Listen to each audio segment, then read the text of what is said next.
We are live.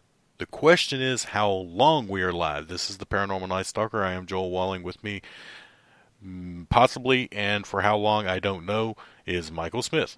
Oh, and by the way, I wanted to Hi tell guys. you the reason you haven't been hearing the intro music play or any of that we normally do is I've got it uploaded to play before every episode. And also, if you're listening to this live and you have to buffer, you want to pause it and go to the bathroom or something, when you hit the play button again, it's going to play the intro music again. I don't know why. It's just, that's what it says it does. Let your listeners know, so I'm going to let you know.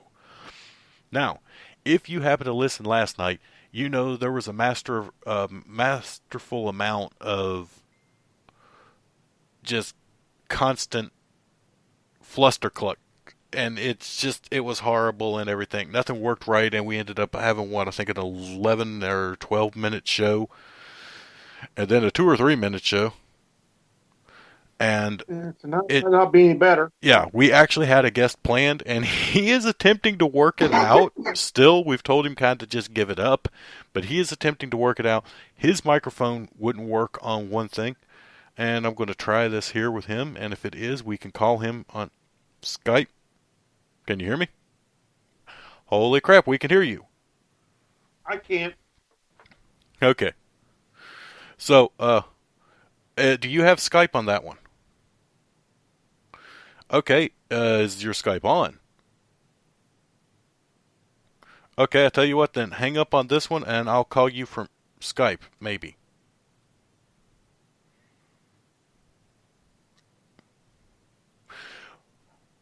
Okay, then I'll tell you what. Just call me back on Skype then, when you get set up.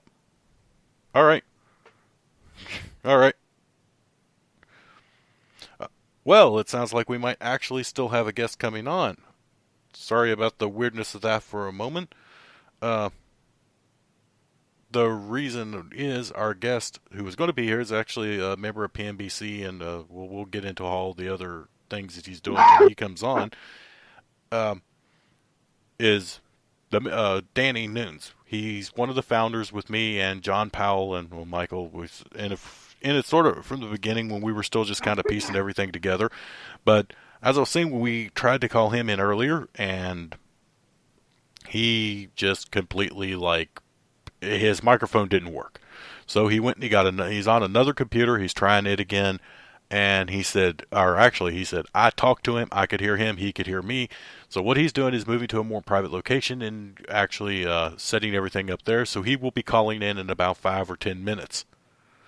So in that 5 or 10 minutes, do you have anything you wanted to throw out or say or any of that? It depends on if we're on in 5 or 10 minutes or not. Yes, that actually is a very good question. Last night we got 11 minutes and then we were toast. And we're sorry, people. We really are. We're trying. It's a new our hosting service. They bailed on us and moved us to a different platform kind of thing with different programming. Yeah, And it's just not touching. and this thing, I'm going to come right out and say it. For something like podcasting or doing what we do, this is really kind of screwed up. Okay, we're going through Speaker, which so far I love the being able to come live and all of that. That's great. I love the distribution network on it. That's great. My problem comes into their their software for live streaming. Okay, in order to live stream, I have to use a virtual audio cable to integrate Skype into the recording software, or the broadcasting software rather, the Speaker Studio. Well, my problem is, right now, the virtual cable seems to be failing. It's not a very stable program. So basically what it boils down to is either A, I go pre-recorded again, which if I go pre-recorded, what's the point of paying for live? Or it's hit or miss. Now, I could still go live and be sitting here and being the only person that talks to you for an hour or however long I'm on. And that is not very entertaining. I mean, I don't even like the sound of my own voice that much, and I talk all the damn time. So I don't To And me, you wouldn't get the expertise. You wouldn't get my humble expertise on matters of yeah. great importance of paranormal stuff. So And even, guest, all of this, none of that would work if I can't call in, if someone can't call and talk to me. You know, they right now the only thing that actually is acceptably integrated is Skype, and that's by using this virtual program. So they've got to get it to where you can use this to record. I would say put it in as almost like a screen recorder, so that everything on the screen would be recorded. That way, you would hear me. They would the people being broadcast would hear me. The Michael would be able to hear me as the co-host, and whatever guest we have on would be there, because we're planning stuff in the near future that is going to be big, multiple platforms, multiple guests. Just this is what our goal, and I was talking about this a little bit last night, is homage to Coast to Coast AM's Halloween special, Ghost to Ghost. We're going to basically do a giant virtual campfire, and we're all going to sit around and tell ghost stories. You're going to be able to call in and tell your ghost story. We're going to have paranormal investigators and researchers and psychic mediums and all of these people calling in and telling their ghost stories and all of this stuff. Well, if I can't take a caller, how the hell is it going to work? So I'm getting in touch with Speaker on Monday and telling them they need a better program. Because as it stands right now, a recorded, edited version may be released on this. And frankly, like I said, what's the point of paying for live if you can't actually go live? So that's my rant about this for the week or the day or the whatever that is. And let's, I guess, go with I don't know. We're still got to kill a little time so Danny can get situated and get in here. we can give our people a little tease, I guess. Okay. I don't know if you want.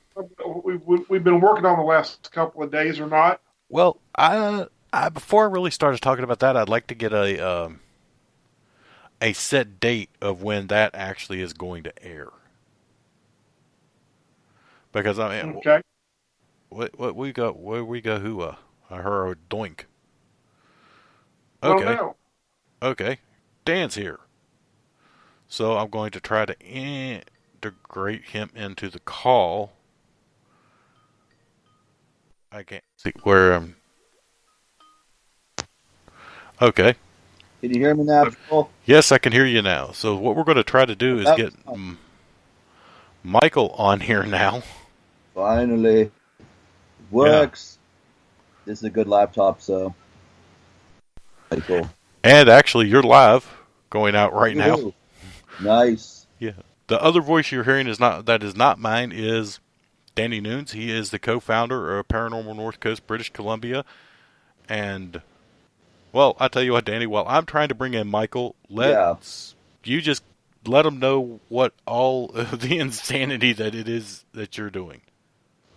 Jesus, where do I begin if we're doing this live? So, as Joel mentioned, I'm one of the co-founders of PNBC. That's an interesting ding, by the way. So, I've been on investigations of Joel and our group members, John and Roy, out doing wacky things. But I'm not a paranormal investigator. I'm also a comedian. I have a YouTube channel, Dare to Be Stupid Show. So, if anybody wants to check that out, I encourage them to go look that up. YouTube.com/Dare to Be Stupid Show. And if I don't have enough on my plate, I'm also running for mayor of 2 communities right now at the same time. Those are Kitimat and Terrace, British Columbia. So those are the wacky things I get up to. So I'm really sure what we're talking about tonight. Well, I think if you're going to mention the fact, you can't just mention the fact that you're running for mayor of 2 towns without mentioning the fact of who you're running for mayor of 2 towns as. I was about to get to that, and I'm running for the mayor of both of those towns as the Kool-Aid Man. I've got a big, giant, inflatable Kool-Aid Man suit. Gets quite warm after you wear it for a while. And I've been walking around both communities just to see what kind of feedback I'm getting, and it's just, well, it's interesting. My hometown of Kitimat, the The reaction is a little not so great. It's a little mixed. But if you go up the road to Terrace, oh my God, the people are just eating it up. And I'm actually terrified right now. I'm not terrified of ghosts, but I'm terrified that people are actually going to elect me to office. And I'm going to have to run their town. It sounds horrifying. It's definitely horrifying when you think about this. Yeah, it's like, okay, this was a great joke until, oh crap, what if you're basically the Donald Trump without being the Cheeto-colored asshat. But it's the joke of, I'm going to run for mayor, then, oh crap, what if I win? Because it's definitely a scary proposition if I do end up winning. I didn't. Well, even when I'm on the field doing the paranormal research, I'm ruled by impulse rather than logic, and you know that, and I'm sure Michael knows that as well. So when I thought of this idea about running for the mayor of two communities, oh dear God, I thought this would be laughed off and I have no chance. But if I do, I'm just going to curl up in the field position and cry. I'm telling you. Oh my God, wild. Can you guys hear me all right? yeah, I can hear you, Michael. Hey. I was just about to actually make sure that you were in. So yeah. Yeah, I'm here. So it only took us an hour and a half. And it's all my fault because I was on a really crappy old laptop that has no mic access. It only took an hour and a half to figure that out. Well, actually, and we're still not out of the woods yet because we did try to do this last night. And as I kind of went off on a rant earlier, the only way that the broadcasting studio actually works is by using a virtual cable. It's not real, and that integrates Skype into this. Well, last night we went live, and we were on with Sherry, and we were talking and everything, and I look over, and it kicked it out. It stopped working at about 12 minutes, and we are at 11 minutes and 52 seconds. Okay, so I don't feel so bad now on my end. No. All right. No, it's been a complete mess technical-wise for us. Hell, 2 weeks. I love chaos sometimes. Sometimes chaos works in my favor. So, gentlemen, what do we want to talk about tonight? Well, I had a couple of questions I wanted to ask you, really. Go for it, Michael. Because I haven't really got a chance to talk to you very much. We've kind of hit and miss in passing and that kind of thing, doing events and live streams and stuff, but I've never really had a chance to sit and actually ask you a question or two. Well, I'm running for elected office. I should hear back from people and answer some questions. Shoot, what do you got for me? So, what do you think about all this ghost business? I mean, I know you're fairly new. I mean, you've been doing it for a while now with and stuff, but I mean, you're still kind of new to some parts of it. What are your initial thoughts, given the technical aspects of it versus, say, the personal experience part of it? Okay. Whereas you'll feel something, or you'll get that creepy back of your neck, hair up feeling versus the fact that there's not always actual evidence, say, on a recorder or some other device to back up that feeling. There's two things, because your body is actually a device used to detect spirit as much as anything else is, but then again, you can't really record that. I mean, you can't, so what's your take on some of this stuff? Well, it's been over a year now, just slowly getting into it and being out in the field with Joel and John and Roy, and just getting a feel for what's out there and how we go about doing this. And I came into this as a skeptic. I would say about 40% skeptic and 60% leaning towards it. I mean, if I didn't sort of believe in this, I never would have got involved in the first place. But once you're out there in the field, there's definitely this vibe that you feel when you're about to enter there, and there's potentially something in the area. I know the first time we went to Lower Dyke Road, just wow. You just figure the atmosphere we're around. It's dark, there's a bit of rain, a bit of mist. You don't really know what you're doing, and then you take out some devices like a digital recorder or a spirit box. And when you play back some of that audio and you listen to a direct response, you're just blown away. You become less and less of a skeptic because you just ask yourself, what is this voice that I'm hearing, and how can it be such an intelligent response to what questions you're asking? And from there, you just do more. We've done more and more investigations, and I would say right now I'm 90% believer and only 10% skeptic. We continue to just encounter things that just boggle my mind. I can't explain to myself. So it's been quite a ride, Michael. That's what I can tell you. Yeah, I remember way back years ago. God, Yeah. I feel old all of a sudden. But um, when I first got into it, and I got into it by accident. Hmm. I didn't Okay. start out in it doing it. I mean, I had an interest in it, and I read a lot of books. Yeah. About everything, poltergeists and hauntings and whatever I could get. But back then, it wasn't like you could go online and get a lot of stuff because a lot of the stuff that wasn't there. We used to go to libraries and order books, and it was all on paper. You read a book, and then you read another book, and that would lead to something else. You'd go to one thing to the other, and I got into it helping a friend of mine.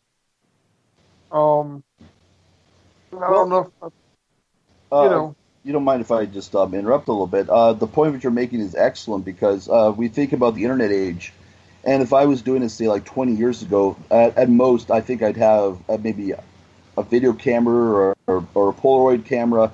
You'd go to the location, just maybe you'd luck out and maybe capture an apparition, perhaps, or maybe something that's moving that's not supposed to.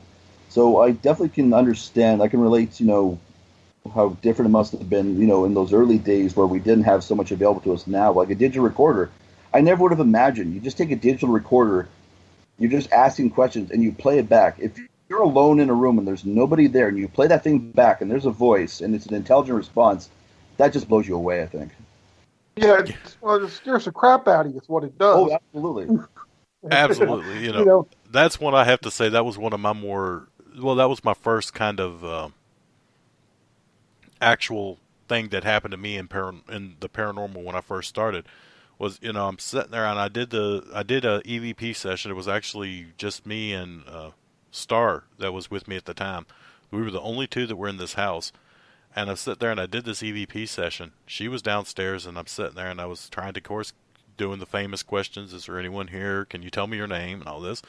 And nothing at all happened. And I'm going over a review and I come to the part. Can you tell me your name? And all of a sudden I get a voice that goes, Patrick. Hmm. And it's like you just kind of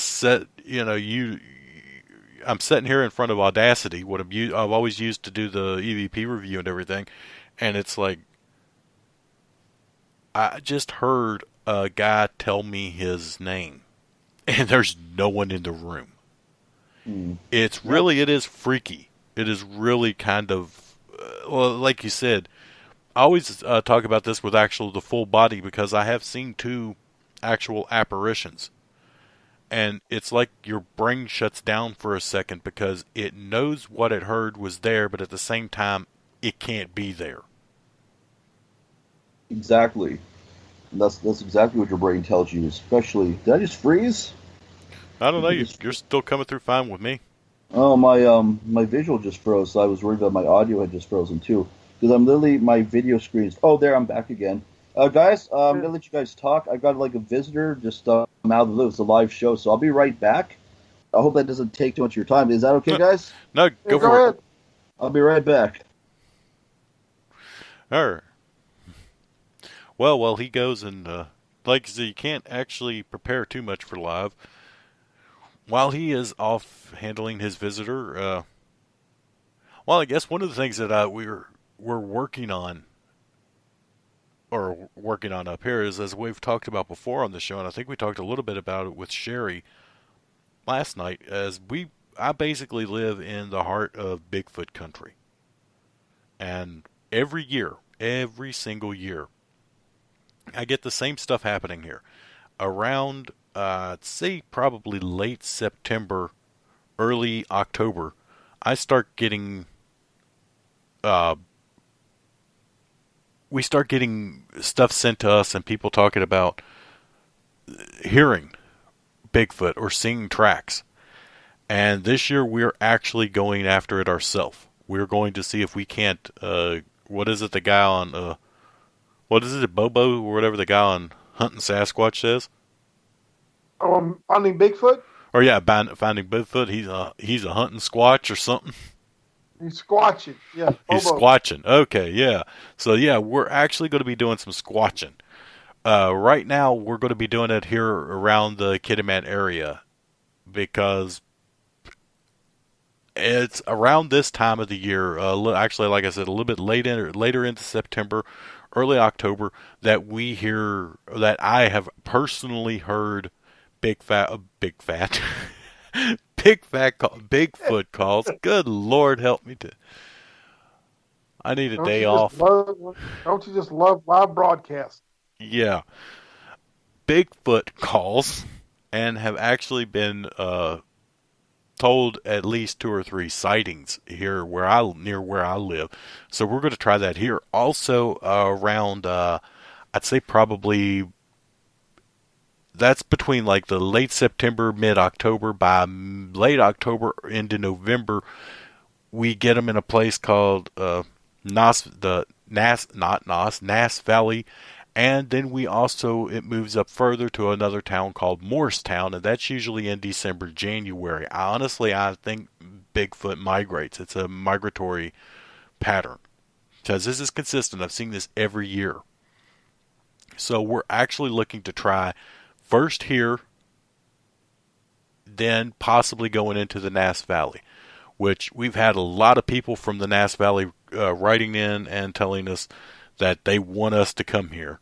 Or come there. We're already here, so don't have to go anywhere. But that is something that we're actually looking at in the near future. Because yesterday, funny enough, we did actually go out and... Woo, I'm back, guys. Okay. I was actually just talking about we went out yesterday, or Thursday, trying to look where we're going to be setting up these trail cams. Yeah. And actually did find a couple of... interesting things in the fact that that one to me looks like a habitat, and we possibly found a Bigfoot footprint. Oh, yeah. Now it's not the one that's on the PNBC page. That's not that's not ours. It was one we literally put up because we were told it was from around here, but it looks like it's more it was from somewhere down south from us. So that is not the one we're talking about. But it definitely has got our interest piqued, especially with the finding of the habitat. And of course, you're wanting to grab Bigfoot and get the $1 million reward. Not just the $1 million reward. I want to be on the Ellen DeGeneres show. That's my dream. So if there's a Bigfoot and I can hop on its back and get, that footage, so definitive footage. If I'm on the thing's back and it's trying to toss me off, I think we've nailed it out of the park. Yeah, that would definitely be that would definitely be what it's like. Okay, not only do we have a video of Bigfoot or a picture of Bigfoot, we've got Danny riding Bigfoot like a horse. If that footage sells for $1 million, you better believe I'm going to do that. You better believe it. I will. So, Michael, you still with us? No, still there? Okay, so what does Michael think about my plan of hopping on the Bigfoot's back? Is that something I should do, Michael? Pardon me? If I encounter a Bigfoot, Michael, should I just jump on its back to show people definitive proof it's real?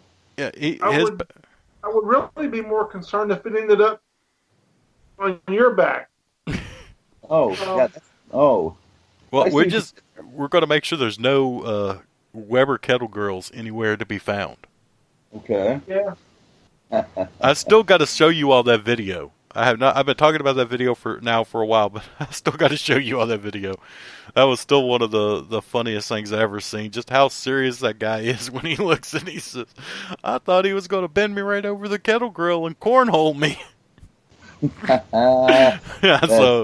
Yeah, we're going to try to avoid that. I don't want that. Yeah, nobody wants that. I'm willing to do a lot for $1 million. That might be the limit. I might draw the line. Getting cornholed on a kettle grill by Bigfoot might just be the cutoff there. $5 million. I'll think about it. You only have one stand. You could take one for the team. I'll take one for the team. Okay, well, if Bigfoot is listening, and you never know. We don't know what these things are. $5 million Bigfoot, and I'm, I'm down with things.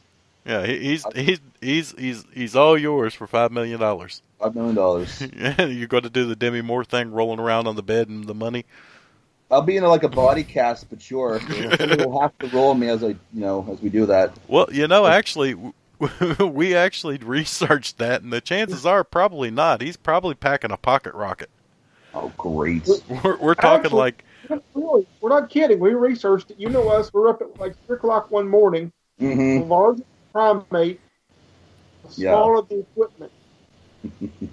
Yeah. So maybe Seriously, you're right. a silverback gorilla, fully erect, is what is it? An inch and a half? And a half, yeah. Ooh. That's full power, inch and a half.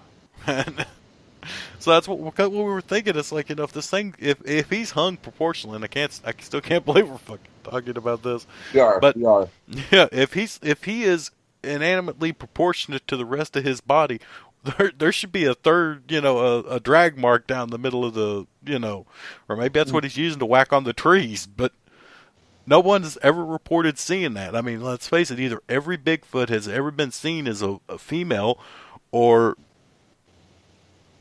big feet don't mean that necessarily anymore. And if there are children listening, we're sorry. Yeah. This is live, after all. It's my bad influence. It's my fault. You have me on as a guest, and look where the conversation goes. We've already been through this one. We've gone downhill. Of course, Joe and I talk about everything, so. Okay, that's fine. I'm totally open to whatever discussion we want to have. As far as the paranormal is concerned, we were talking about the giant spruce earlier, and I was there today filming a sketch for my YouTube channel. So, as you know, Joel, outside it's just pouring buckets of rain. It's cold. Yeah. I'm thinking to myself, I'm going to be left alone down there to film this sketch. Within 2 hours, at least 22 people went to go visit the giant spruce. Whoa, really? They just kept coming. Tourists, I don't know. You'd think in the fall season, with all the rain coming down, like on a Saturday, that was my logic. I was going to be left alone. No, 22 people within 2 hours, just to see a giant spruce. I can't believe it. I mean, I feel, like you said, it's just cold and rain up here, just miserable weather. That's actually we were going to be going to investigate that Thursday night, but it was raining, and I mean, you can't exactly take recording stuff out in the middle of a rain. So it's like, what the hell so, but we did actually have to work on that pitch. So, which is another thing we're doing. Exactly. To the PNBC fans that are listening, and especially if you're in the local area. Ow, hold on, sorry, I got to switch this over. All right. We are in the Thrive North, entrepreneurial contest. I will just sum it up. It's the Thrive North Business Challenge. So business challenge. That's what it is. We're in a business challenge. Paranormal North Coast, British Columbia. We're trying to win $10,000. We want to make it to the finals. So we're looking for all the support locally that we can before Wednesday, which is when I go to Terrace, BC to pitch our business. Yeah. So actually, we're going to start this now. We're going to reiterate this. I think we're going to be doing a special live stream Monday. Yeah. So at least that's the plan right now. If there are any PNBC people out there, fans of this, that live in the Terrace or Kitimat area, this is going to be at Wednesday at noon at Terrace City Hall, correct? It's the Terrace Chamber of Commerce, actually. Chamber of Commerce. Okay, sure. It will happen, yeah. I'm not really sure where that location is. I mean, that's why GPS is your friend. The only reason we brought up City Hall, I'm going there just before the contest to do a quick correction on my mayoral forms, and then at 1 p.m. is when my pitch will be, but they want me there an hour early just to meet up with the judges and just a brief discussion. Okay. Yeah. So as soon as they let people, we want a crowd of PNBC fans in there. Mm-hmm. We want people to show up and just chant and support and just let them know that this is something that they need to take seriously. Because frankly, in the Kitimat and Terrace area, basically we've gotten snubbed.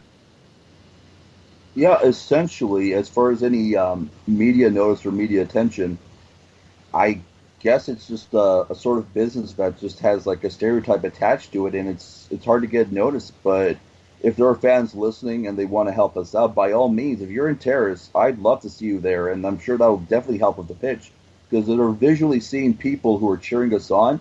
You got to think that they're going to move me right towards the finals, even if I stumble over my words during like my pitch. But Yeah, because I mean, this is showing that there is a market out there, and I mean, like the response on our Facebook page has been absolutely incredible. It's just been unbelievable because I mean, we're up to almost 1,000 likes. We're like at 896 now, so we're almost at 1,000 likes. Our past two live streams have probably got close to 100,000 people reached and 20 or 30, I think it's about 30,000 views. yeah, sounds about right. And that's not even including the rest of the videos that we've been posting. And so it definitely says that there are people out there that want to see more of this. And with this money, one of the first things that we're actually planning with it is a way of bringing you live investigations. See, right now we're not able to do that because the Facebook going live on Facebook or something like that without the power of being able to hook up to Wi-Fi would be a astronomical charge because there are no unlimited plans up here in Canada. In Canada, everything is by the well, I think you can start off at like 500 megabytes and you go up to a gig plan, and those are usually the gigs are running you like $30 and $40 a month. Anyone who's ever done live stream would know that you'll eat a gig fast. Yeah. For that gig, for that $30 or $40, we may be able to go live for like 10 minutes if we're lucky. Sounds good, and I mean, absolutely sounds good. Yeah, that's our plan. We're going to bring better equipment and bring videos live to you every time we go out to investigate in one of the open places. Yeah. That's if we're going to be going into someone's house, that probably won't be happening. But who knows? If they are okay with it, then why not? I mean, I'm not going to tell them no, we won't put it live. If they're okay with it, then I'd go with it. But that's just not something that normally happens. No, we'll take it by a case basis, and we'll see where it goes. So yeah, Monday I'm going to get some of our first merchandise printed out, a T-shirt and a hat. What I'll be wearing when I go to the presentation and make the pitch, and we'll see where it goes. $10,000 can definitely go a long way to boost the business. And as people can see, we want to do more. I'm eager to be out there in the field. I'm eager to go gather that that evidence that we need. I want to see more of it. That also is going to allow us to go to further away places because we have gotten some great stories from around. Like one of the best ones. We were contacted by First Nations community. Actually, we've been contacted by 2 First Nations communities so far, and sadly, they are too far away. The expense out of pocket would be too much for any of us to do. So the one, but both of them, I would love to have those cases. And both of them are basically going through and doing a entire reserve. Mm-hmm. One of them, I remember the guy was telling me the stories of basically the land has been cursed, and kids, they first tried to run it as a summer camp, and after the people came in, the kids would go in fine and end up like going crazy and suicidal before the camp was done. They said you can hear babies crying in the woods. You see like lanterns being carried, and I mean just stuff like this over, and he's like, it's been going on now for 20 and 30, I think he said 20 or 30 years, and by all means we would love to get into something like that. And that's also one of the things that's going to happen with the 10,000 if we're lucky enough to get that. And even if not, at some point we will be able to get up there. But that is just as we were saying in the pitch, it's not, the money will not change what we're going to do. It'll just accelerate when we're able to do it. Exactly. So hopefully Wednesday I have like a fun-loving panel of 3 judges, I believe, so I'll be in front of them. for about a 5 minute pitch, and then after the pitch is done, they'll be questioning me for another 5 minutes, and from there, they have a week to decide if the pitch was solid or not. You got to think to yourself, we are the most unique pitch that you're probably going to see in the entire contest. Yeah. And not only that, but we are it for this region. This is uncharted territory for paranormal investigations. We are the people. We've got the right people in place to do this. So now we just need them to, put the rubber stamp, say I'm going to Fort St. John, and from there I will try to make the same pitch and win us the 10 grand. Yeah, I hope, and like I said, I'm hoping everything works out. And you're absolutely right. We've actually, our newest member, we still haven't really had him on anything, unless you did watch the live stream from last Friday, because that actually is when that was the first time Pete ever did anything with PNBC, and he's actually the head of the Vancouver Paranormal Research Society. He's also he's a member of TAPS and the chapter head for international liaison. So I mean, we've got basically in British Columbia, there is us and VPS. Yeah. And the way we kind of broke it down is now Pete lives up here. He's part of PNBC. We're working with VPS. So the way we basically broke it down is we got the upper half, they've got the lower half, and we just kind of, see what everything works out. Exactly.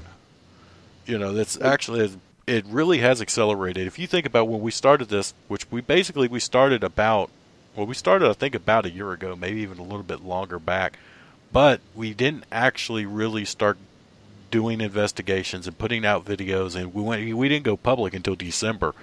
And to look at where we are now with how fast we moved up from December, I mean, it's been 10 months now. It's been really crazy. It's like a rocket was strapped to our backs, and it's like this was meant to happen.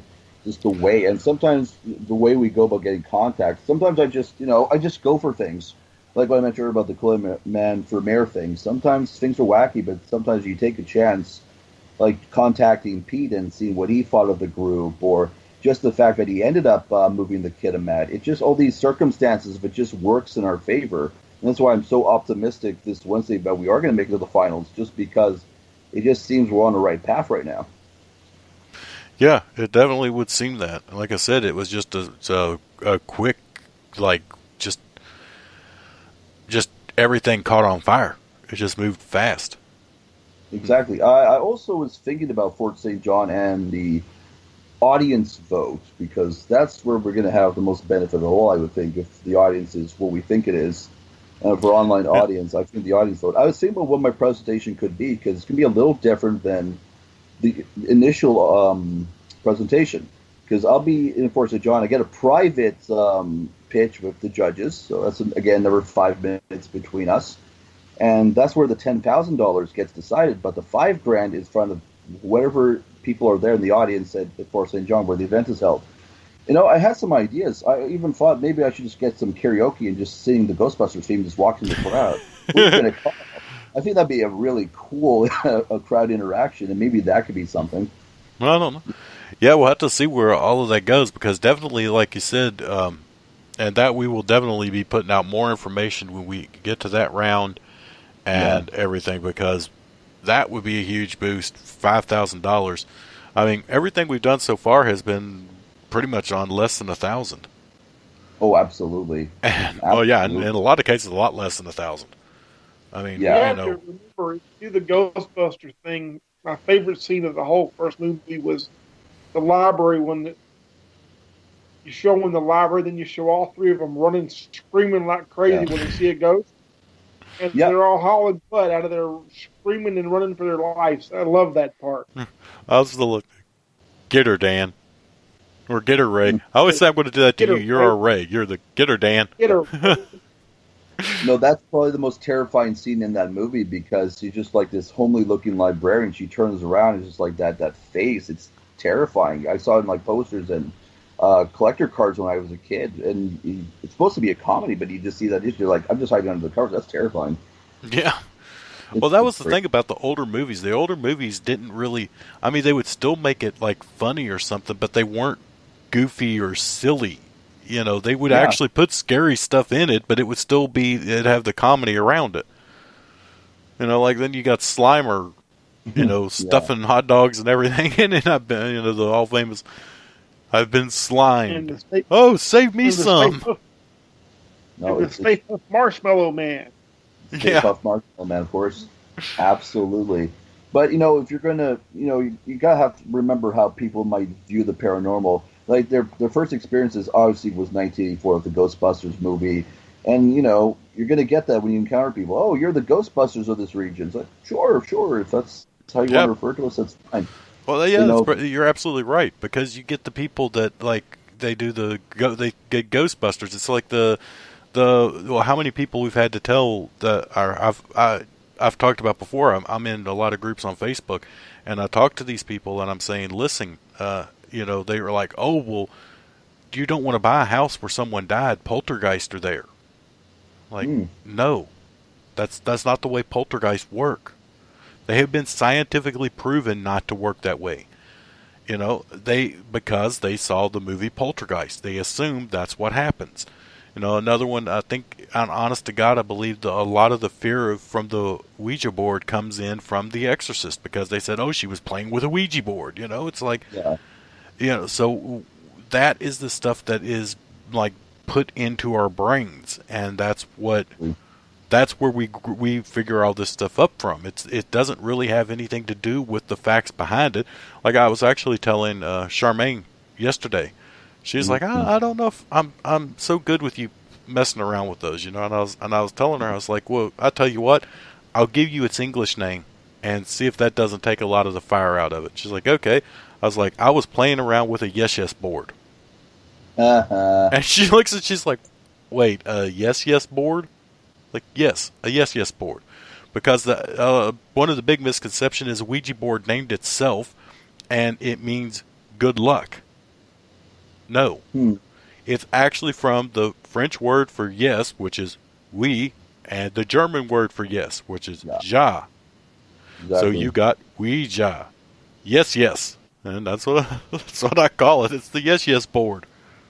Well, it's been weeks since we did the initial live stream, and we're all in one piece, and we haven't encountered anything. So I would go with, I'm still a skeptic with the Ouija board, but I'm always open. There's always more chances to. Yeah, we did get those names and stuff coming through on the last one. I have not really. I'm going to be straight. I have been. I actually have a website that has almost every British Columbia obituary for the past year on it. Mm-hmm. And I have gone through it. I didn't find anyone matching what we were told, because if I remember right, his name was Oliver. He was young but couldn't tell us his age. And he was the First Nations descent. Yeah, he was First Nations, and he had died about 4 months ago. Mm-hmm. I looked through that, and I couldn't find anything. Nothing. Well, it's when you're in the thick of it, you're using the Ouija board, you're not really thinking, and we'll probably do a better job of like marking down and keeping track of what letters we do find, so we're not like, maybe we missed a letter here or there, and maybe we didn't get the entire message. That's the thing. When you're doing it, it's kind of intense if you're really focusing and you're really trying to get a message out, and then you miss something or somebody doesn't see it, and it's like, we didn't get the whole story. And and a lot of the stuff we're doing, especially when you've got like, I think what we're going to have to do it is make sure there's at least 4 of us there. Yeah. One of us to write it down, one of us to film, and we could even get like the golf announcer voice going, and now the Ouija board has now chosen the letter, like that. But the Ouija board has chosen bullet. Actually, what you could do, and this would work for 2 things, is just run a voice recorder. I was about to say that, actually, because we're doing that all the time with the spirit box anyway. Because also you may get EVP in the background of your Ouija board session. Mm-hmm. So yeah, Michael is absolutely right. That would actually cover 2 things. It would have all the information that you had from the board, the whatever letters come up or what have you, and you may also have a BVP in the background that you could go over and listen for. So that Well, might be the best way of doing it. I was thinking more of someone to actually write it down so that we have everything as it's happening. Yeah. Well, you can do Because that too, but where if it you gets had really EVP, confusing, honestly, where it gets really, really confusing when you're live there is because for the past few times, or the past 2 times, we've only done it twice, we've got a ton of comments coming in. Yeah. And it's trying to weed through those comments and talk to and get the people who are, get the questions and see if because like one of the big comments was when I had not noticed that the door on that cabinet had opened until I started reading in the comments, hey, the door is opening, and it's like, what, huh, So if we had someone like running the actual like recording and watching the chat, and then someone actually writing it down so that that's what we're going to have to do with it, and then have the two out there, the two on the board itself. Although I think this weekend may be, because I think we're going to be doing, and if everything's still good, we're going live again this Friday, or this coming Friday. You can do that, absolutely. I think so, at least. I'll have to double check with John. Yeah, we'll have to do that. I'm not opposed to these ideas. But I would like to kind of come up with something a little different to do, and I don't know exactly what it is. So what this is? Yeah, this is coming as the Friday the 14th. So yeah, that's usually when we're going to be doing it. So yeah, we'll double check with John and make sure he's up for it, and see if anybody else wants to jump in. Sorry, I was having a weird response on my computer thingy here, but. I don't know. I was thinking. I know we had talked once about doing a live spirit box session, but I think that would be really annoying, honestly. Yeah, because you have to take into account the loud static, and if they're going to be able to hear any response over the static as you're doing the live stream, so that is a problem. Unless we had like that device from that guy on YouTube. How do we feel about? Should we be talking about that at all? You know the guy I'm referring to. You know the guy I'm referring to, right? What's his name? I can't remember his name. Yeah, Huff Paranormal, because that thing doesn't have static, but that's totally debunked, unfortunately, with his. Yeah. I'll tell you what, I know a few on here. Actually, I know a couple of computer programs that I could actually download, and we may have to use John's computer because I did get one. It is, but I debunked it myself. If there's anyone out there that's used it, or if you guys want to try it, but I'm telling you right now, it's a random word generator called the Alice Box. I can't get that anymore because I did use the full 30-day trial on it, and I debunked that. It's no good. But I do know of at least another 2 or 3 I know of that do sort of the same thing as the Alice Box, but they don't have the pre-installed dictionary that you can edit. So maybe maybe that's what we'll do is I'll download them and we'll try ITC computer programs this weekend. Absolutely, I'm up for it. Let's try that. You could also do a straight EVP session and see if you got any responses on that. Sure. Oh yeah.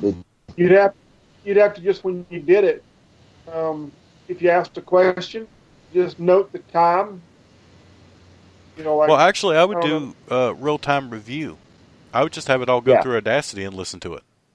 Yeah, you can do that either way. I mean, as long as you did it so you knew what was going on, you could do that. That might give people a little bit of a view into the other part of it, because hell, we didn't have spirit boxes in Frank's box. When we first thing I ever heard about that was a Frank's box. Was a radio Shack Hack. It was a radio from Radio Shack that was a specific little radio they had. It was white. And someone had gone in and took the tuning thing out of it and detuned it so that it would scan through the frequencies. And that was the first time I'd ever heard of it. I'd never had used one.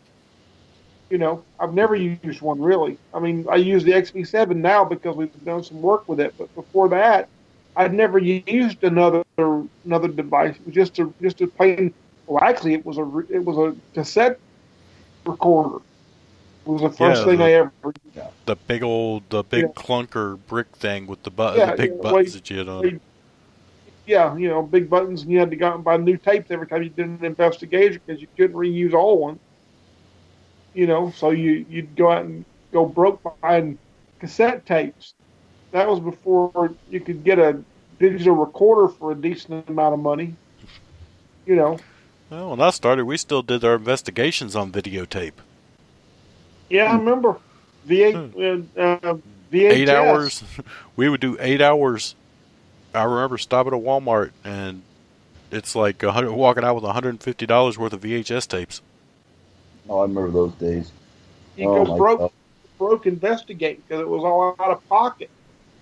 Well, when I started with the cable access show, we were using mini DV tapes and like a very like basic camcorder. And I remember the tapes. God, I don't miss that. I'm telling you right now, I really don't miss that. Whew, that was brutal. Yeah. Yeah, no. Digital is much better with that. Oh And a God, hell of yeah. a lot cheaper after the Thank initial God. buy. Yeah, absolutely. So, but I do like Michael's suggestion. If we do another Ouija board session, I can't see the harm of just even my digital recorder having it going and maybe every 5 minutes doing like a live playback to see what. I love that idea, actually, Michael. I love it. Every once in a while, I have a good idea. Yeah, it's a great idea, and that'll definitely be incorporated into the next one. So whatever we can show viewers of the paranormal, that's fine. But that field work, I mean, there's been like a place we've been investigating. Again, hush hush, can't say much, but I can't wait to do a public presentation and present some evidence we've collected in the last couple of months. I am super excited for that. I'm not gonna lie. Oh, yeah. Hopefully, and Oh my hopefully it God. will be soon. Yeah, well, the Halloween season is upon us, so I would imagine Yeah. in the next couple of weeks, you got to think, that's the best time, and I hope we get to make that presentation. And there's some really cool stuff.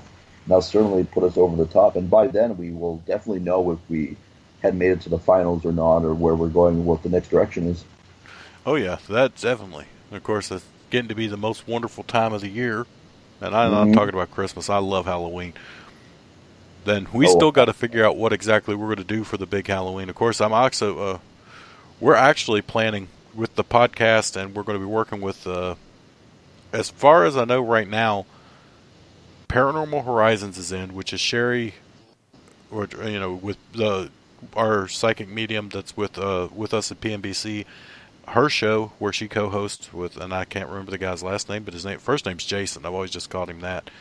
Uh, right now, I think the website iGhostConnect.com is in, and we may have another podcast coming in where we're going to be doing as I was telling them earlier, a multi-station stream, basically internet campfire setting around telling ghost stories. We're going to have users submit stuff, come on calls and tell their ghost stories live, and it's going to be over 3 days. Love it. Absolutely love it. And I'm going to be streaming it on Twitch, Facebook, and YouTube, just myself from here. Excellent stuff. It sounds really, really good. Which actually I was going to No, you go. I was going to tell you that I actually have a NightStalker Twitch account set up. I can actually stream our live stuff from PNBC. I could stream it onto there. Okay. I've got it set up now that I can do that. Excellent. So we can actually go on Twitch and Facebook at the same time.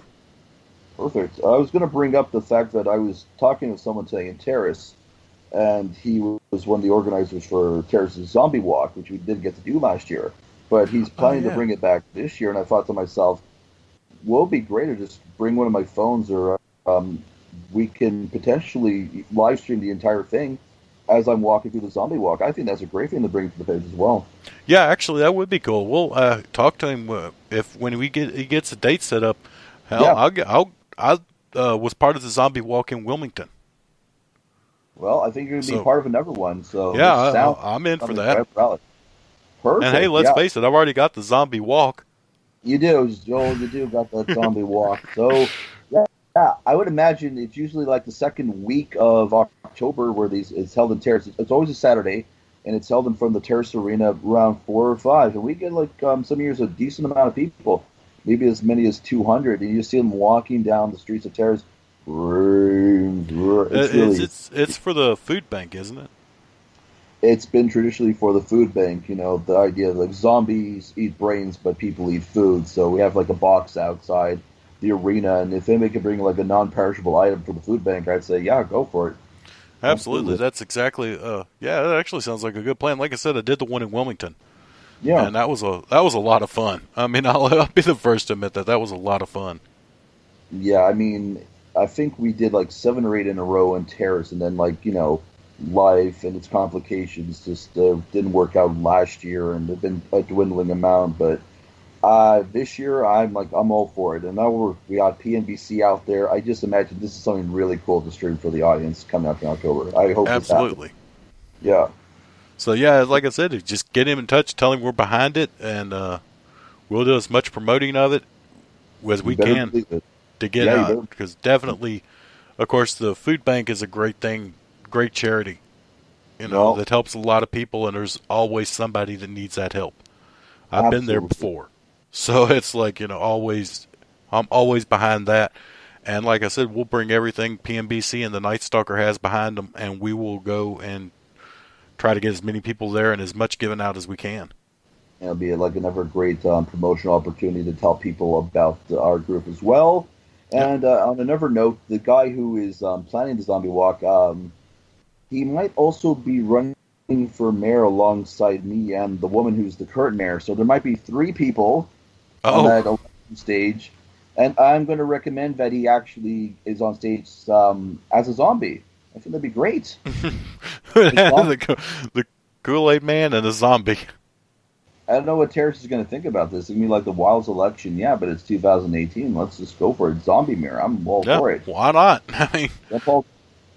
I saw your Kool-Aid costume. Yeah. Has anyone blew down your straw yet? No. But we did do a sketch, Deadpool versus Kool-Aid Man, where I was chased with a giant drinking straw.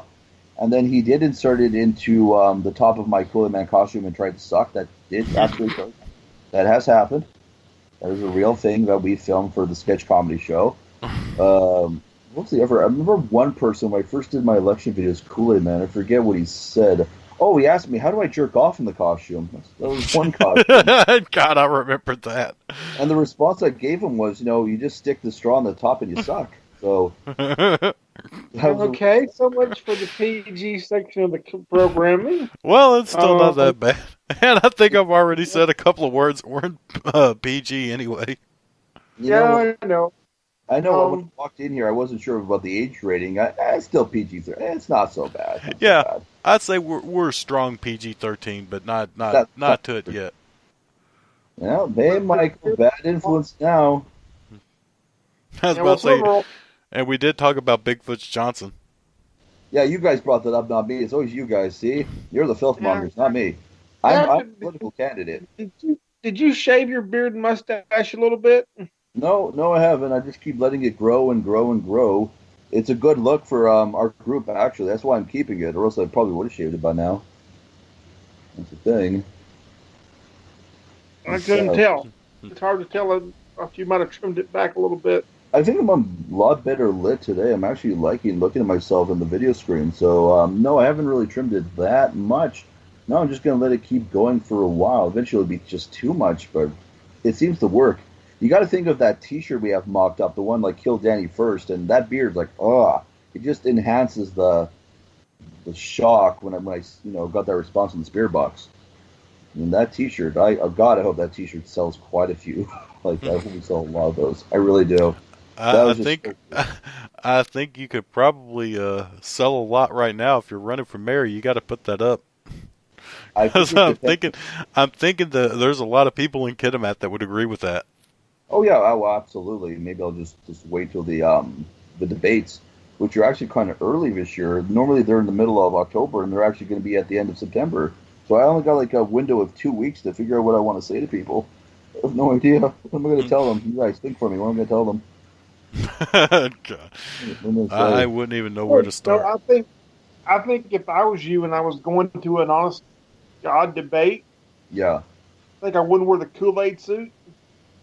I don't know if they're going to allow me to wear the Kool-Aid suit. I haven't asked the organizers yet if I'm going to be allowed to. If I I'm not, don't think.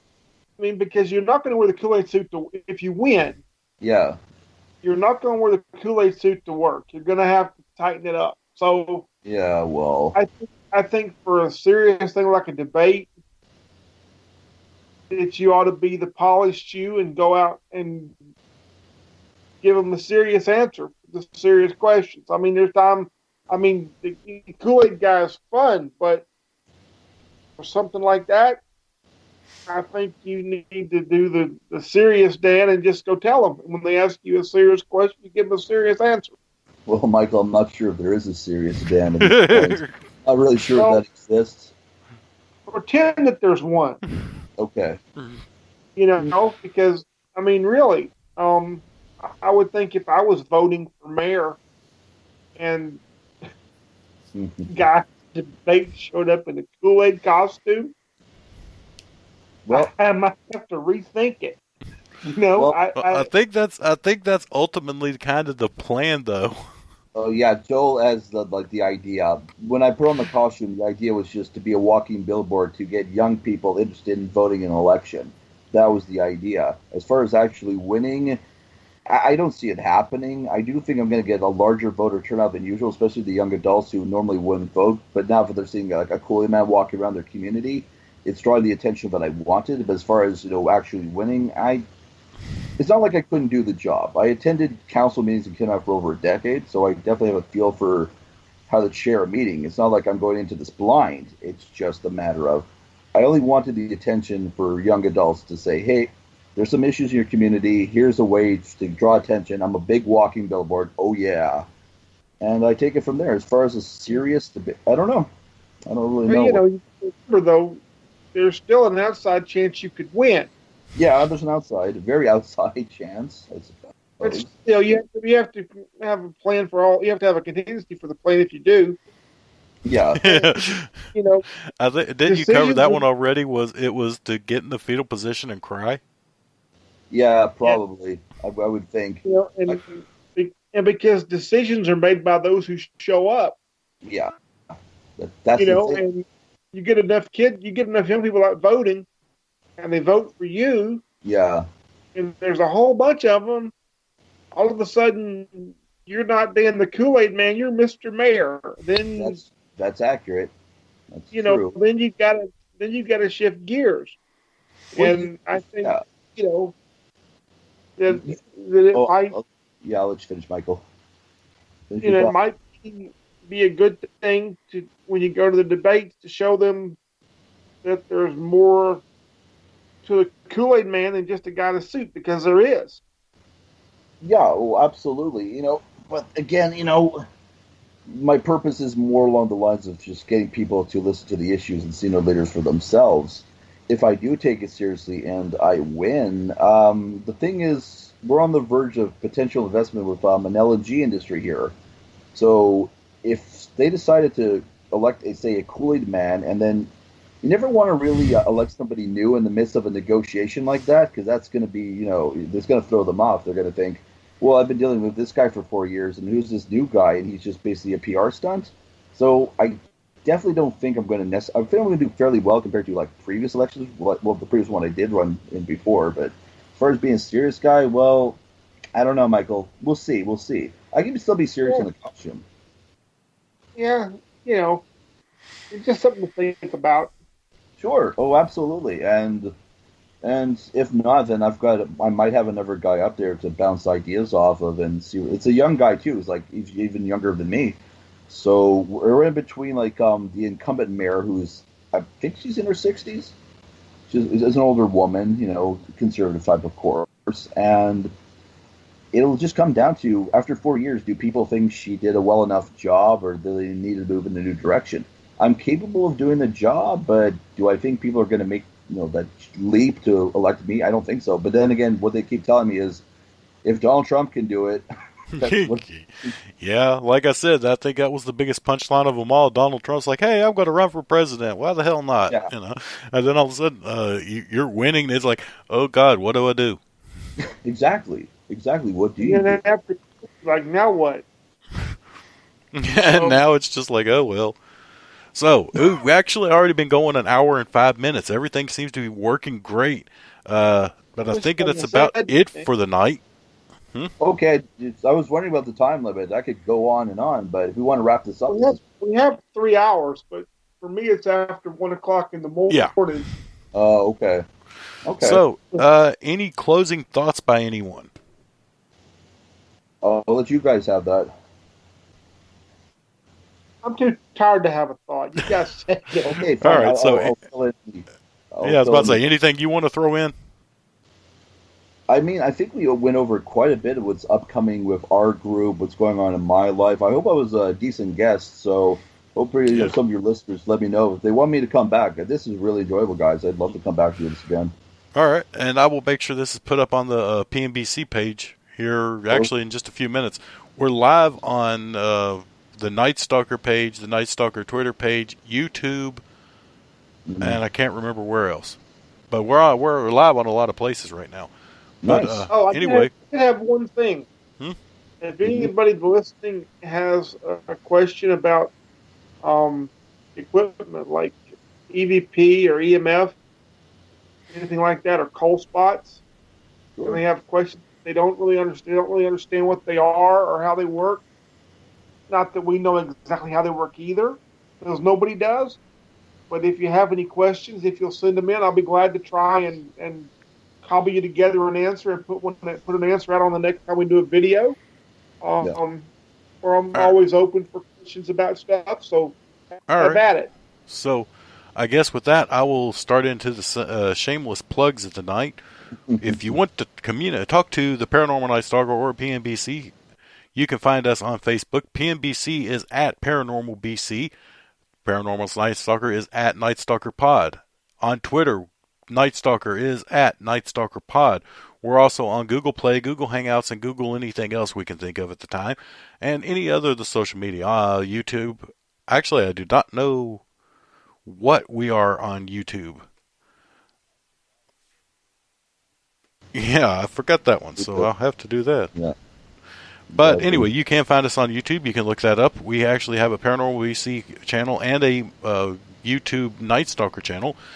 But we also can, you can contact us through our website, which I have been forgetting to promote. It finally got onto the Facebook page. PNBC does have its own standalone website at Paranormal, or not at Paranormal. It is www.paranormalbc.com. Yeah. And someone just asked me, where can I get a proton pack?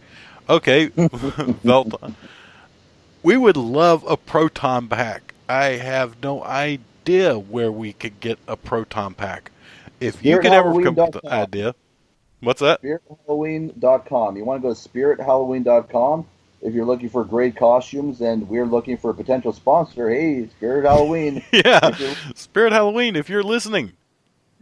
We're sending Velton to get a proton pack from you guys. Yeah, that's where you get it. If you want a real one, that's going to be a long conversation, and it doesn't exist yet. And I don't even think it would work if we had one.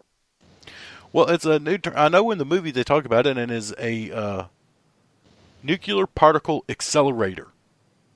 Yeah. Yeah. Well, there's one of those. There's one of those in CERN. You know, the one they used to find the Higgs boson. Yeah. And it's a lot bigger than a backpack. I was about to say, I don't think you could put it on your back, though. No. But and I'm probably too tired for this, but in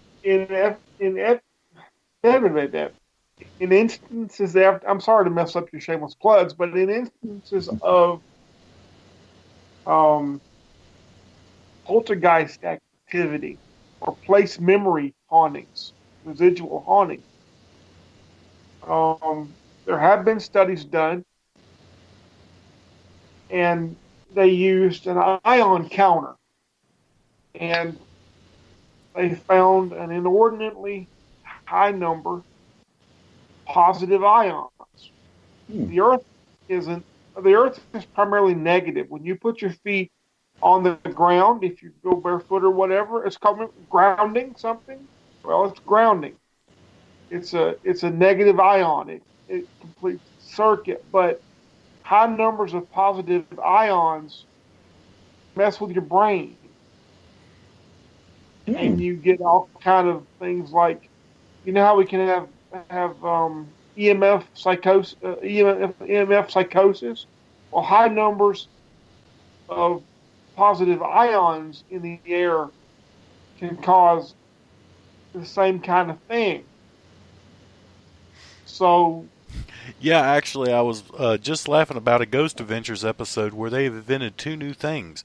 One is a positive ion pump, and one is a negative ion pump. And the guy sits at a table, puts this ion pump right in front of him, and turns it on. And then in a few minutes, he's going, "I feel really strange," and it's like there's stuff moving around me, and it's like, no crap.